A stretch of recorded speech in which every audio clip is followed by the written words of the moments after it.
How well do we truly know the sponge who lives in a pineapple under the sea? We'll find out as we explore the dark truth behind Spongebob Squarepants. Welcome to InformOverload. I'm your host Johnny Rogers, and if you're new to the channel, we tell you about the most interesting news stories we find on the internet and we make them more entertaining. First things first, we must say rest in peace to Stephen Hillenburg, the creator of Spongebob Squarepants, who recently passed away from ALS just a couple days ago. It's a sad loss, and when researching the dark truth about the brilliant cartoon show, we found a ton of disturbing things.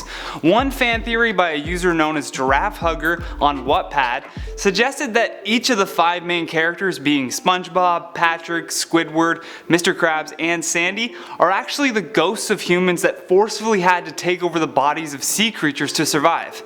Now, with a name like Giraffe Hugger, I was expecting something a bit more lighthearted, but nope, not there. It was messed up to say the least. It's listed as a creepypasta, so I would prefer to keep that whole story out of this and just stick to the dark truth that is somewhat based in factual evidence. If you want to see that story though, just search up The Truth Behind Spongebob Squarepants on wattpad.com, that's wattpad.com. The first dark truth about the show we want to cover is the Krusty Krab secret recipe. Have you ever noticed that the Krusty Krab looks kind of like a lobster trap? Being that the characters in the show are about the same size as actual sea creatures, it would make sense that the lobster trap was transformed into a family-style restaurant. And as far as the secret recipe goes, it's quite dark. The first episode that featured the idea of the secret recipe was called Imitation Crab, and in that episode we also got a peek at the official recipe. Now, really think about that. Imitation crab. This is a hint that what's in those burgers could slightly resemble that of cannibalism, disguised as a fast food restaurant. The second thing that I want to cover is the effect that the show has on children and the way in which it impairs their readiness for learning. A study by the University of Virginia in 2011 found that when preschoolers watched the show, it caused short-term disruptions in their mental function and messed with their attention span because of the show's constant camera cutscenes.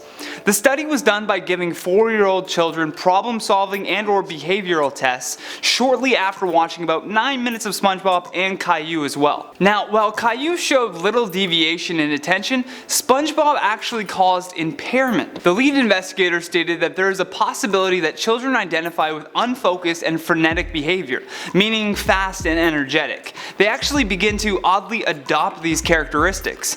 This isn't a wild assumption either.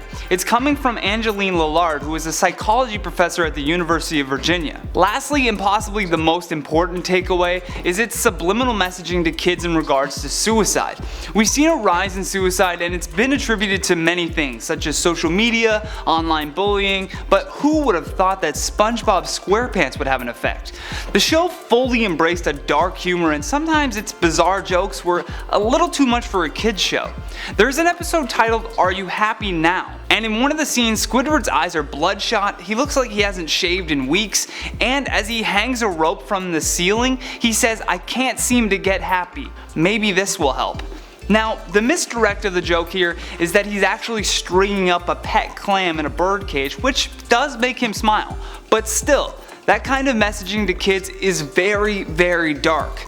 I want to turn this over to you folks though. Do you think that these dark secrets are okay for a kid's show, or should they have gone the route of something like The Simpsons or South Park? Maybe if the show was geared towards more of an adult audience, it would be more acceptable. Either way, let us know down in the comments what your thoughts are. Now it is time for our favorite time of the video ever. Let's entertain your brain with some featured comments, shall we? Tisha's vlog says, "Who on here loves his voice?" You are too sweet and actually the only person I've ever heard say that, so there's your featured comment. Jerry the Gnome says, "Gnomes aren't urban legends though, we are real. Take me as an example." You know what? I've always had a feeling that they were real, but there's the proof. Thank you, Jerry the Gnome. Anthony Jerome Thorne says, "Johnny Rogers, welcome to Mr. Rogers' neighborhood." Honestly, that level of patience and kindness that man had is goals for when I'm an old man. I wish I could be Mr. Rogers. I'm not that nice though. Craig Kaiser says, "This is really strange. Like the video and subbed. Wow, 2 for 2. Everyone follow his lead." Nathaniel says, "This man's so white he looks like he's glowing." I love language. If a white guy is glowing, it's bad. If a pregnant woman is glowing, it's good. And if a guy working at a nuclear test site is glowing, it's a lawsuit. So, That's the English language for you. Thank you for watching Inform Overload. If you enjoyed this video, why not share it with your friends? And hit that thumbs up button if you have a thumb. Plus, if you're new here, don't forget to subscribe before you leave. Also, if you want more videos like this one, just click the playlist on the screen. And if you have any hot tips on any new and exciting stories that you want us to cover, just find my Instagram in the description below and send me a DM. From Inform Overload, I'm Johnny Rogers, and until next time, take care.